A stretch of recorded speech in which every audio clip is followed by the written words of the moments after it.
చిన్నప్పుడు చూశారు, ఆంజనేయ స్వామిని పోల్చుకోలేకపోతున్నారు. ఎవరు వచ్చారు? స్వామి అంతర్యామి అని తెలుసు, కానీ ఎప్పుడైతే లీలా చేస్తుంటారో భగవంతుడు, అతను కూడా మయమర్చిపోతారట. భగవంతుడు కృష్ణ రూపంగా వచ్చినా రామరూపంగా వచ్చినా తను ఏదైతే లీలా చేయాలో దాంట్లోనే ఇన్వాల్వేషన్ ఉంటుంది. నేను భగవంతుడు అని చెప్పేసి ఎప్పుడు అనుకోడు. మరి రాముడు భగవంతుడు అని చెప్పేసి ఎప్పుడు తెలియజేయనివ్వలేదు. ఎందుకు? రావణాసుడికి ఒక వరం ఉండేది, ఒక మనిషి లేదంటే వానరు, ఈ రెండిట్లో నుంచి ఎవరైనా చంపగలరు, ఇంకా బ్రహ్మాండం ఎవరు చంపలేదు అని వరం ఉండేది. బ్రహ్మాండ నుంచి వరం పొందుండేవారు.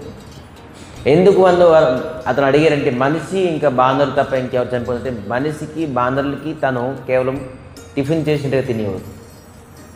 ఎవరికి ఇంత సాహసం ఒక మనిషి నన్ను చంపడానికి, రావణాసుడికి చంపడానికి అంత సాహసం ఎక్కడ ఉండాలి? అందుకే నేను ఈ ఇద్దరితోని చేస్తాను, లేదంటే ఈ ఇద్దరు తప్ప ఇంక నాకు ఎవరు చంపలేదు.